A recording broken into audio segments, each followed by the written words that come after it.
Hello, everyone. My name is Kregg Koch. I'm a patent attorney with a United States patent firm, Knobbe Martens, Olson & Bear, and I'm a member of part of our medical device practice group. I want to share one little fun fact about myself, and then I'm going to let everybody introduce themselves. Before coming into law, I was actually an engineer on the space shuttle program for NASA, and actually even got to sit inside the space shuttle at one point. So thought I'd pass that along. I don't know how I'm supposed to follow that. I work closely with Kregg. I'm also a partner at Knobbe Martens.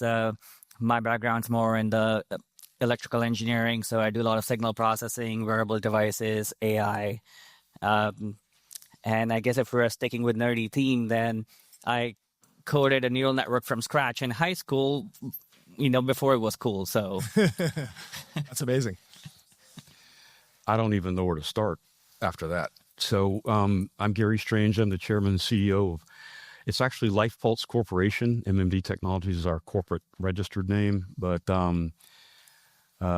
since we're doing weird stuff, I used to be a police officer 40 years ago.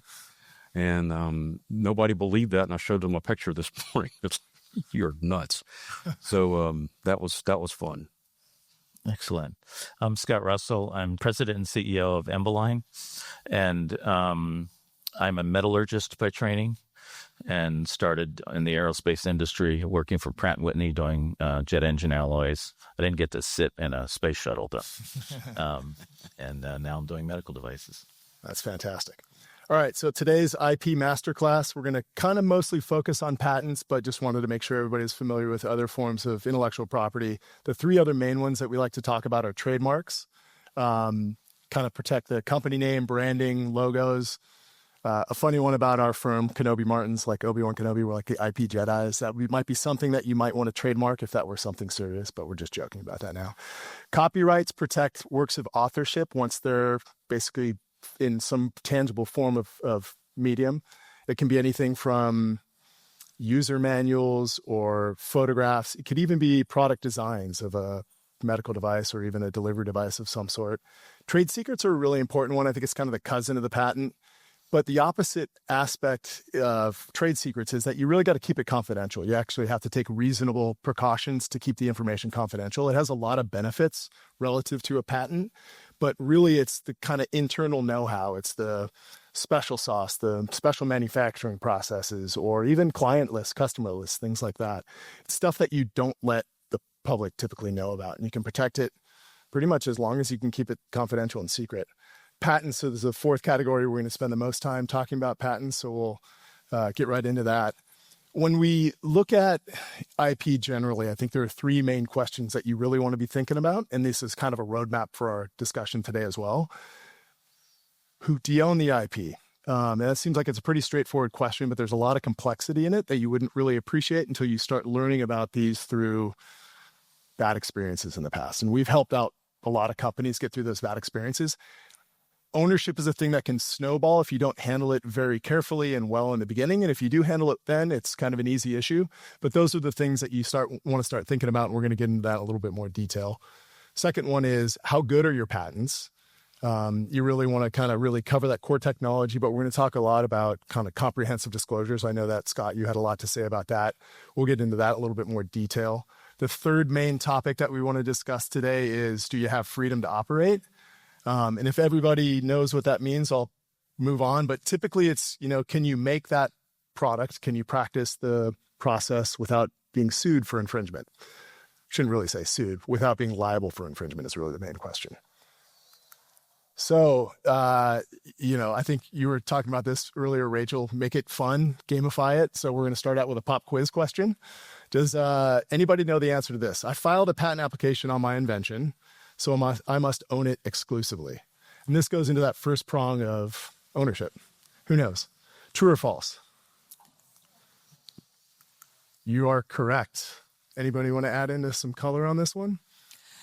Yeah, so there's a lot of times there's obligations that you might have, and this happens with consultants a lot. So I've noticed that my clients, especially after COVID, they're using a lot more contractors and consultants, and they're forgetting that inventorship is a legal requirement. Like whoever conceives of the invention, sort of like in the copyright, whoever the author is, according to the legal requirements, they become the inventor. So many times these consultants, contractors, they become the inventors, but they're not necessarily the employees of your company.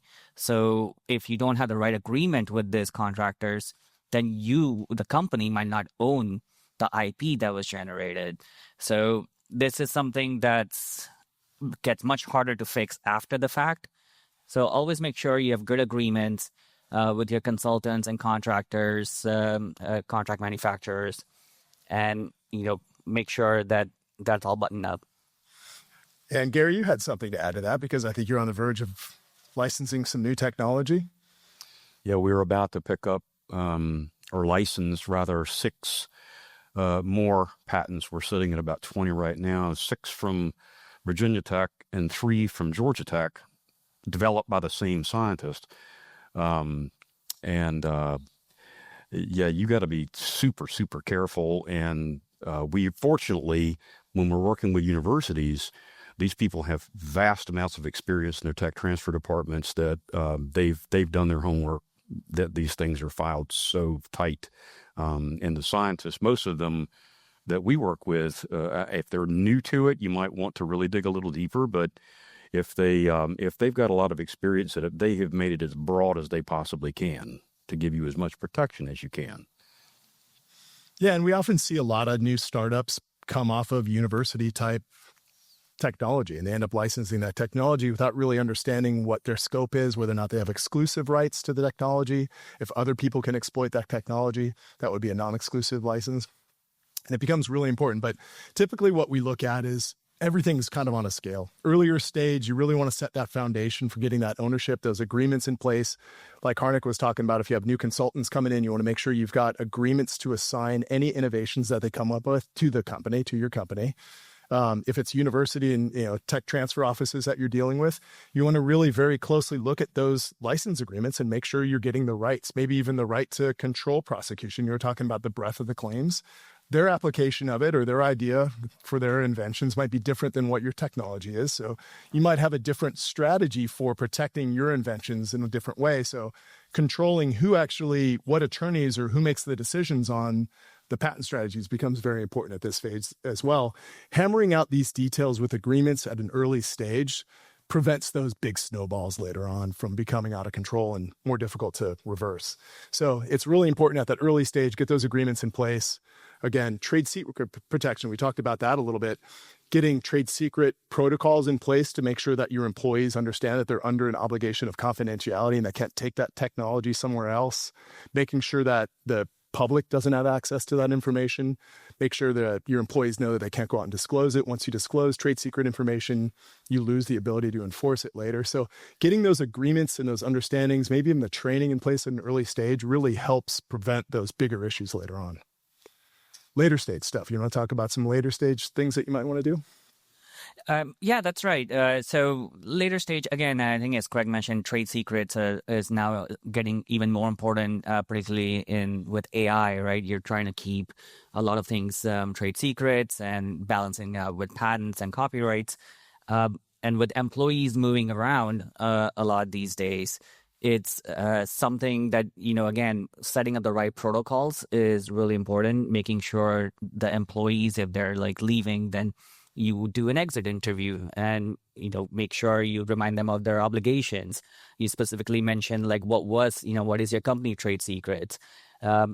Making sure if they have any recent disclosures, you've filed patent applications on it, some way to document it. So these are some of the things that are really important as employees are going to be moving around a lot these days to have proper protocols. I don't know if you've seen anything. Yeah, I'd just like to maybe have you comment on the inventorship piece of this. So, especially when you're working with outside contractors. So ownership of the IP is one thing, but I think one mistake that companies make is forgetting to put some of the inventors that come from those outside things on those patents, and that can have invalidity issues down the road. So documenting inventorship even if it's clear that you own it, is especially important with outside contractors. Really good point. I think the documenting part of it is really important because oftentimes patents, you're still prosecuting a continuation or divisional or some continued version of a patent application many years down the road. And at least in the United States, I think what we're talking about today is pretty universal for anywhere in the world, but a lot of what we're talking about right now is like in the United States. It's the claims or inventorship are based on the claims. And that's essentially the portion at the end of a patent that really defines the metes and bounds or scope of an invention. And in the United States, inventorship, meaning who should be listed as an inventor on a patent, is based strictly on the claims. And if you're, 10 years down the road, a patent application was filed a long time ago, and you're still mining it for some of those little gold nuggets. I know we were talking about that, and that's a strategy that your company uses quite a bit. You might not know exactly who contributed to that invention, but your point of documenting that very carefully and in detail, who the inventors are, what they contributed to, can really help, again, create or avoid some of those big snowball issues that might happen later. People arguing over, I invented this, no, he invented it. And then also the other thing too that's really important is, initially your claim set in the United States is going to be, again, your inventorship in the United States is going to be based on your claims. If you have a really comprehensive disclosure that covers all kinds of different aspects of the invention, but your claims only focus on a few, sometimes what we'll do is we'll add additional claims to make sure that we've got all the inventors listed on there, and then we can get a formal assignment agreement to make sure that ownership is consummated in the company that ultimately should be having it. So we'll end up adding a lot more claims to it just to make sure all the inventors are listed. So another nuance, but another way of just ensuring that you've got all the documentation in place to show that that company owns all rights in that every aspect of the invention. So documentation becomes important. All right, moving along, chapter 2 here. Patents are critical to every innovator, and it's big, small, startup, multinational, whatever it is. And, the main thing is everybody a little bit familiar with what a patent is? We're going to get into kind of the anatomy of a patent here in a minute, but essentially a patent can prevent others from making, using, selling, or importing your invention. And it's probably the most critical and important way to prevent others from really taking your market share. You end up spending millions in research and development and all the investment that goes in that in time and money. This is one of the best ways to protect that market share and protect all that value in that research and development. Trade secret is another one. That's the more in-house stuff that's more proprietary and confidential. But patents become probably the most important way to protect your intellectual property and the value of your company. And, one of the things is that becomes really important to understand is that even with, I mentioned it earlier for trade secrets, you can't divulge that information. With patents, it's really critical that you know that you can't share that information really until after you've filed a patent application. So patents become a really good way to protect yourself if you're coming to a conference like this and you want to start sharing your idea with investors or collaborators or strategics or whatever else. You really have to have a patent application on file before you do that. So getting that patent application, started early, that process started early is really very important. I know, Scott, you've got a lot to say about that too. And I know that you've had really great success with building early foundational IP, and we want to hear about that. The other thing is, just proving to investors that you've got something that's of value, something innovative, something patentable, something that's going to really help, again, the company protect its market share. So I don't know if you want to chime in now or whenever you think you want to add some of your stories. I would, on the one thing that you just said, then this is why you'll mention this later on. It's really important to have a good patent attorney that prevents you from getting into trouble, because the disclosure thing that you just talked about, there are different rules in different parts of the world. So in the United States, if you disclose something, you've got a period of time in which you can file the patent. You don't have that same benefit outside the U.S. in certain jurisdictions.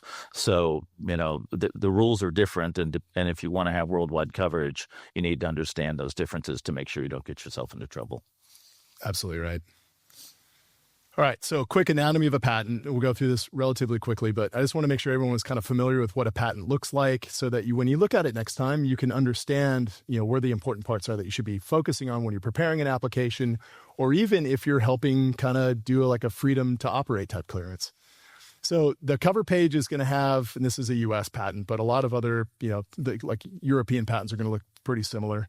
You're going to have information about who the inventors are, who the owner is or assignee, patent number up in the upper right, and then you're going to have an abstract and then a representative figure, and that should just give you a quick little indication about what the subject matter of the patent is. And then beyond that,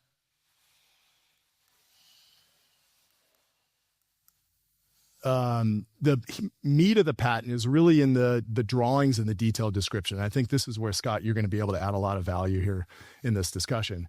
But typically the drawings and the description are going to really provide the substance of what the invention is. It's going to talk about the physical structure, maybe methods of using it, surgical methods, which are really important to protecting the United States, even methods of manufacturing potentially. And it really should cover your core technology. I mean, that should be the focus of the patent, but that's not where you stop. A lot of inventors and a lot of the clients that we work with, I think we bring a lot of additional value because we tease out all that other fringe information that really makes a patent valuable. It's the alternatives. And, this is what we talked about, in our earlier discussions a couple of weeks ago, is just the comprehensiveness and detailed aspects of it, covering the alternatives, not just the most optimal design, because that actually might change in the future. And a lot of times when you're preparing patent applications at an early stage, you're not sure what your commercial product is going to look like yet or what future generations might entail. And so when you add all these different alternatives or maybe the less optimal but still feasible designs to it, then you start developing a lot more ability to cover future generations, design arounds from competitors, things like that become really valuable for a company, give you the ability to develop the castle, the moat, and the archers kind of thing. And Scott, if you want to add to that. Yeah, the specification is incredibly critical. I think of the specification as sort of it's your plot of land. And, in your first patent, you build your initial little stockade in the middle of that plot of land, your initial picket fence, as they call it in the patent world, primarily around whatever your invention is on that day. But all of that other land is fodder for future continuations and additional coverage. And so if your design changes during development, or you want to make sure you cover alternatives to really build that picket fence to prevent competitors from getting in this space, all of that ammunition goes back to the original priority date of that original application. And so anything that's in there, you can continue to mine for method claims and device claims and all sorts of things as you go forward. And it's really important. And the other piece of it that we didn't talk about a couple of weeks ago is that also becomes public disclosure. So anything that's in your specification is prior art for your competitors. So, even if you don't end up eventually incorporating that into future claims, it prevents them from writing claims around it because you have put it out there in the world in a published application. Dumb question, but why is that important? Because you don't want them to undercut you by filing a patent on something that may cover your device. Yeah, and prevent you from continuing to innovate, right? That's right. Right. From a practical perspective, I've been involved in multiple litigations for my clients, and it's never really the first patent that is asserted. It's always like something else that was in your specification that you were able to mine and get a claims on that you need to assert. One of the cases that I've been involved with, it's the original cases were related to the sensors, but who knew? Like 15 years later, these sensors will be in wearable devices. And you would need to cover something like that. So that's what Kregg was talking about, and Scott too, making sure that you have your core innovation, but patents, they can be for 20 years. And as technology evolves, you need to think about all the surrounding circumstances. Go ahead. One of the strategies that we've employed coming at it from the business owner's perspective is to file combination patents. So instead of just having a single patent for the device or for a drug, we combine everything together. And so there's a patent for the device, and there's a patent for the device with the use of a drug and the electrodes and everything else to give us total protection. That'd be very, very difficult for somebody to recreate what we did without infringing. Yeah, and here's an interesting point that'll kind of tie into the concepts that we've been talking about. You license your technology, you're continuing to innovate. You're obviously going to keep building that technology. But if you've licensed it originally, you can still file new patent applications on those improvements that you've developed in-house based on that licensed technology. You want to make sure your ownership of that is pretty clear, that ownership is going to be strictly in the company and not from the university that you may have licensed it from and things like that. But there's an example of, continuing to innovate, continuing to file. A lot of people wonder, what can we file on? What can we patent? What can we protect? Think about all those innovations that you're making. And we'll kind of get into some of the standards here in a minute. But I think, out of the 20 years that I've been practicing, I think I've seen 98% of the technology that's been developed turned into a patent that's valuable for that company. So it's a really, I can't say it's a low bar, but there's certainly a lot of availability for continued innovation and protection of that via patents. And I think a lot of people don't totally appreciate that point. Just one final point on the specification aspect of things. I did want to mention it's important to pay attention to the words as well as the drawings, because in different parts of the world, you can rely on things that are in the drawing that aren't described in the words. Other parts of the world, you can't. So make sure that, anything that's on a drawing, you comprehensively talk about with words to make sure you really have it thoroughly covered in all the different jurisdictions. That's an excellent point. Yeah, he's right about that. So I talked about it earlier. At the very end of the patent is where you have the claims. And again, the claims define the metes and the bounds or the scope of the invention. And that's really what you focus on for determining, what you can exclude others from making, using, selling, et cetera, is in the claims. You'll read the claims in light of that entire description. If you read a set of claims, you might kind of scratch your head and wonder what they're talking about. And I often do too. When you start reading about the technology, you can understand really what's meant by it. And that's how you that's how you construe the scope of the claims, is by reading those terms that are in the specification, maybe shown in the drawings as well, to help you really understand the nature of the invention and understand what that claim scope coverage is. But it's the claims at the end of the day that really define the inventions. And each claim itself is kind of like a separate invention. It's self-independently enforceable. So, you guys does everybody have a little bit of experience reading claims? Anybody doing that? Yeah. Yeah. Typically kind of challenging, but once you start looking at the specification and defining what the terms mean, it kind of starts making sense, and you can really understand what an invention entails.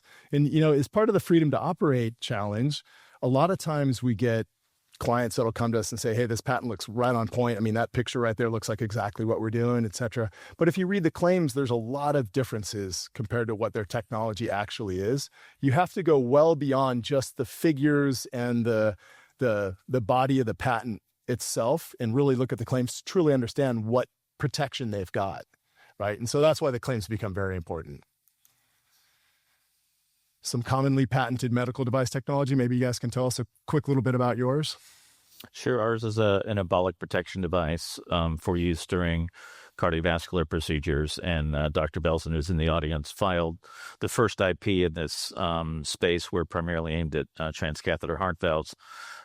Literally 3 months after the first heart valve was ever put in, before anyone was thinking about this space. And we've been mining those early patents ever since, because they were so early and so broad. But in my background, we've done stents and vena cava filters and all sorts of things. I'm a gizmo guy. All of my stuff has been physical things. Gary, what about you? So everybody in here, anybody familiar with pulse field ablation? Everybody is now, right? 5 years ago, nobody knew what it was, but now everybody's using it to treat AFib. That technology. That's the high power end that just destroys cells. At the lower end of it is much lower fields that just create permeability in the cell membrane, pores, if you will, so that you can place any therapeutic that benefits from cellular delivery inside of a cell. And that way we can treat metastatic disease locally, creating systemic effects without the systemic side effects.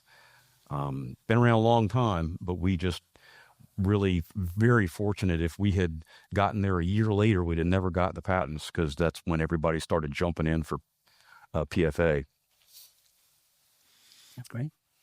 Yeah. So, I mean, just to add a little bit more context to it too, there's, methods of manufacturing that you can get claims on, surgical methods, again, certain jurisdictions that you can do that. In the United States, that tends to be a very good strategy. So looking at those surgical processes and making sure those are very well described in your patent application can lead to really good different types of disclosure. I mean, different types of claim coverage.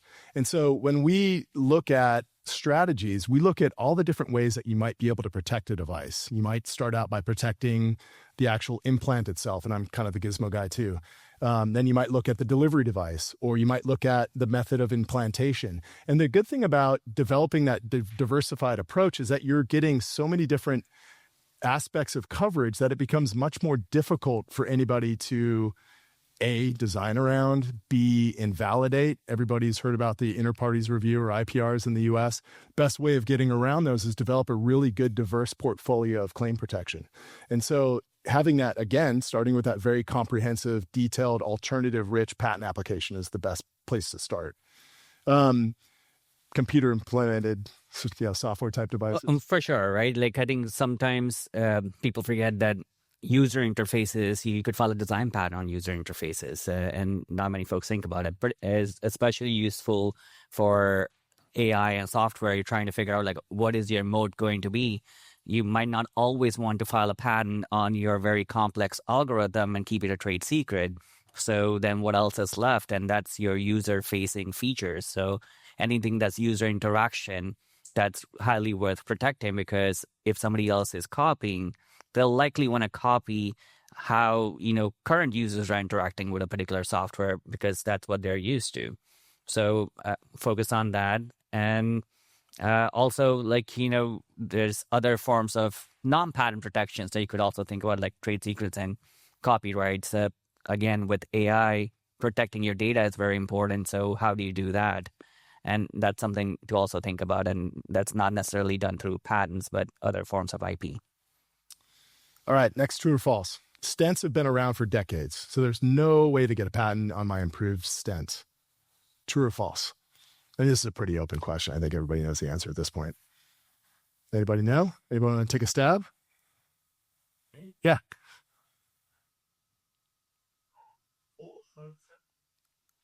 False. And here's a pretty good example. So, and this is basic, and this is all now part of the public domain, but back in time, this would have been a little more relevant. So patent number one is just on the stent. That might have been decades ago. That's part of the public domain. Say you come up with a nickel titanium or a nitinol stent. Of course, you got a patent on that when you develop that. Say now you're a covered nickel titanium stent, a graft added to it. That's another patent. So any of these types of innovations, even over the existing prior art, those innovations are still potentially patentable, and oftentimes are. Now you've got a drug-eluting covered nickel titanium stent. So all these are examples of different innovations that build on the prior art or the inventions that are part of the public domain at that point. All of those are patentable or would have been patentable at the time that they were invented. I have a patent, so my device must be protected. Is that all you need to do? File one patent or get one patent and you're good? I think we've all kind of diffused that one already, right? Never going to be done with just one patent. Number one, there's worldwide protection. Number two, we've talked about all those different strategies you're going to implement in the United States just to get that diversified patent claim protection. And again, I think like everything else, it's kind of on a scale. At an earlier stage, you want to develop some of that foundational IP. You want to really focus on that core technology as well as you can, predicting what your commercial products or processes might be later on, but also covering all those alternatives for, again, those improvements or the design arounds from competitors and things like that. And the further you get along, the more sophisticated your IP should be. So at an early stage, you're meeting with potential investors now, et cetera.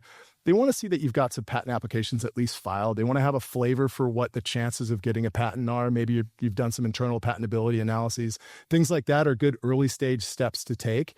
But I think, Scott, you really hit the nail on the head with this one. You just got to be really comprehensive in your early disclosures because you don't know exactly the direction that you're going to go with your final product.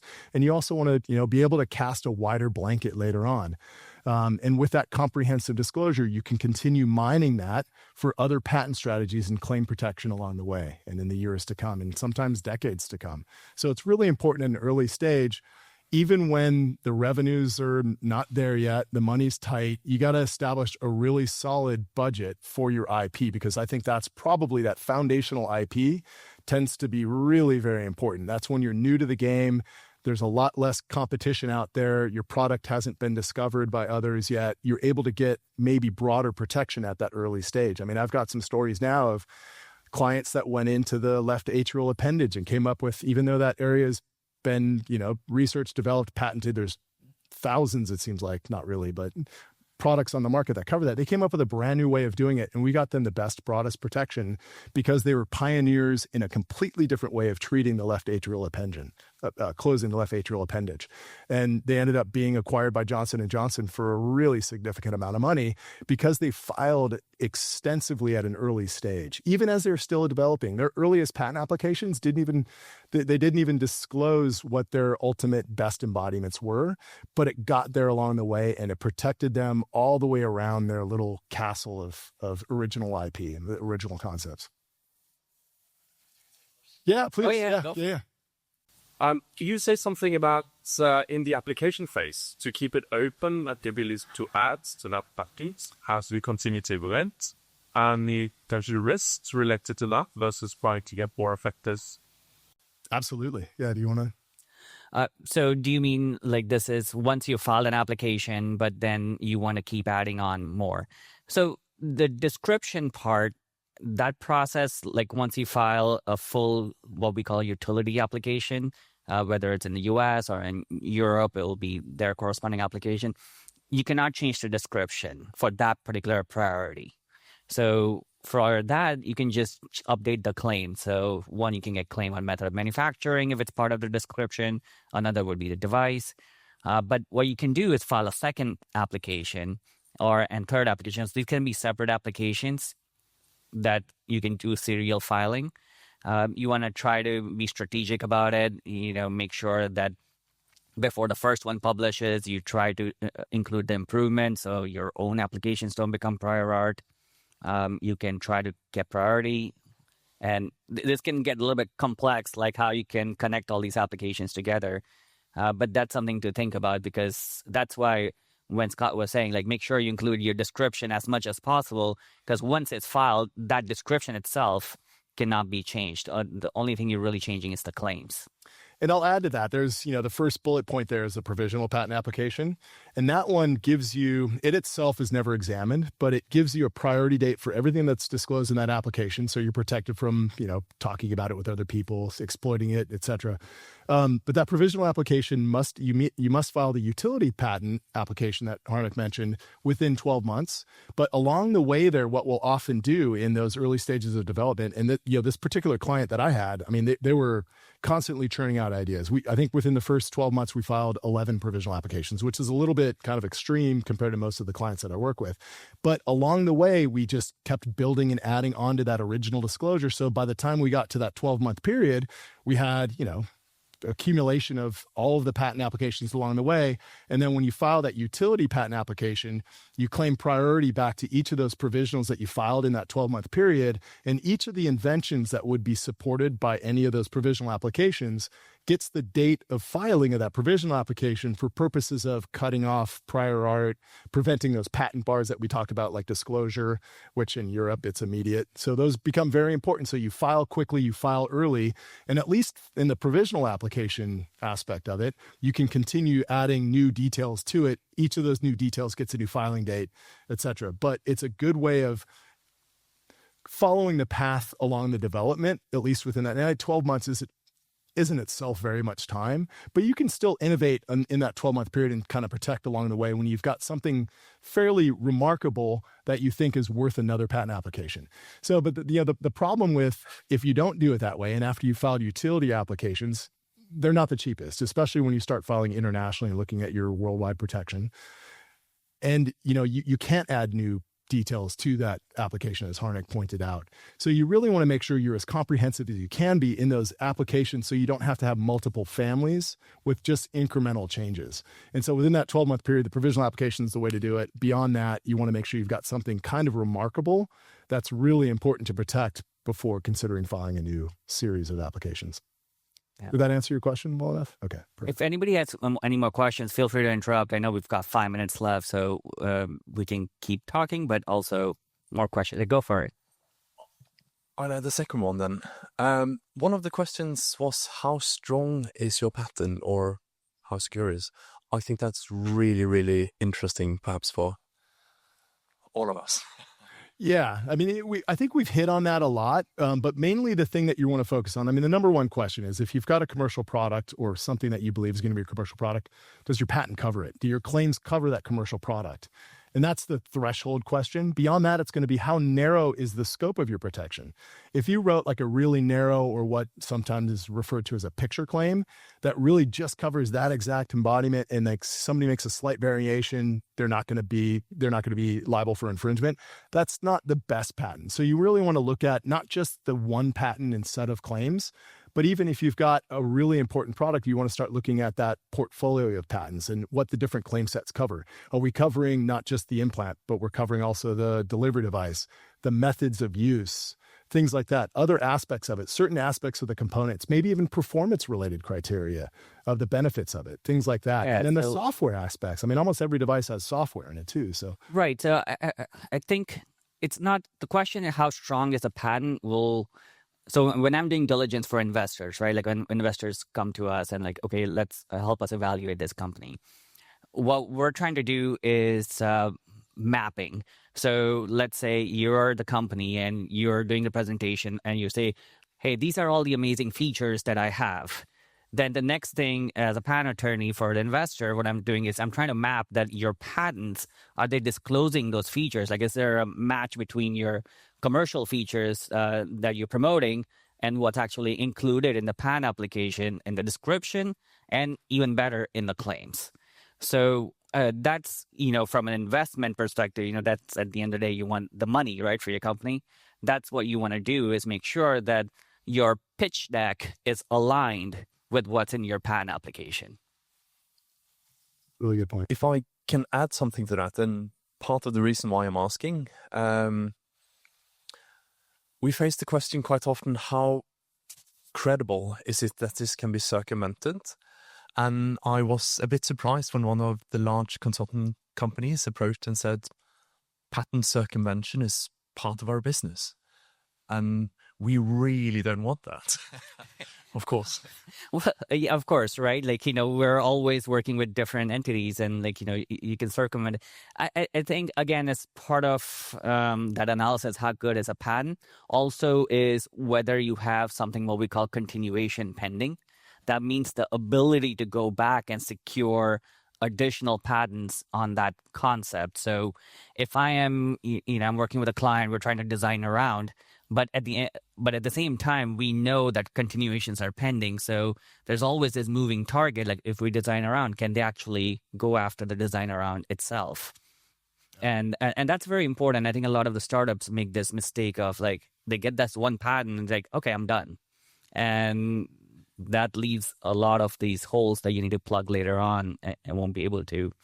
I don't know if Scott or Gary, you have any further comments on that? Yeah, back to strong. What's a strong patent? The more general it is, the stronger it is potentially against a competitor. But it's a mixed bag because the more general it is, the harder it is to get. But also the easier it may be to invalidate because it's not specific enough. So it's a delicate balance. The broader you can get with significance, with sufficient support in your application and avoiding the prior art, the better you are. Yeah, so a couple of things we talked about claim diversity, and I think that's the most important thing you can do is claim diversity, and that's going to come in the form of multiple patents. But put your competitor hat on and say, okay, if I'm trying to design around this, and if you have a good understanding of what the scope of the claim is, what are some of the alternatives that I can come up with? And if you can beat them to that and file a patent application on it, or if it's in there and you can mine it from your already existing patent application, then you're going to be able to prevent those design arounds. And again, we're going back to that whole comprehensive disclosure. But if it's not in there, that's when you think about maybe a CIP, it's a continuation in part application where you're adding new matter to it or details to it, becomes important enough to justify the cost. So if, the further you get into the commercialization or towards the commercialization side of the spectrum, the more sophisticated your patent strategy should be. So I'm going to leave it with one last question. We didn't really get to dive into this part of the topic, but I think we've covered some really good material here. But by a show of hands, and I'd like to see full audience participation, I have a patent on my device, so I have freedom to operate. And this is well, I'm not going to tee it off. Anybody know? Yes, true or false? Thumbs up, true. Thumbs down, false. All right, good crowd. Okay, great. And honestly, this is one of the most common misconceptions that I get from inventors. They think I've got a patent on it, so that gives me the ability to make, use, sell it, whatever it is. And that's absolutely false. Patent confers the right to exclude others from doing that. And as we've shown by that kind of that building block type of approach, if you've got a drug-eluting stent, but that original stent patent's still in existence, you're not going to be able to make a drug-eluting stent without infringing that stent patent. So that's kind of the reason that we showed that. So here we go. So we're out of time, but we'll be sticking around if you have any other questions. This is probably the most important slide here. That's a little bit of self-promotion. Thank you all for being a great audience. And as Harnik mentioned, we'll be around if you have any questions.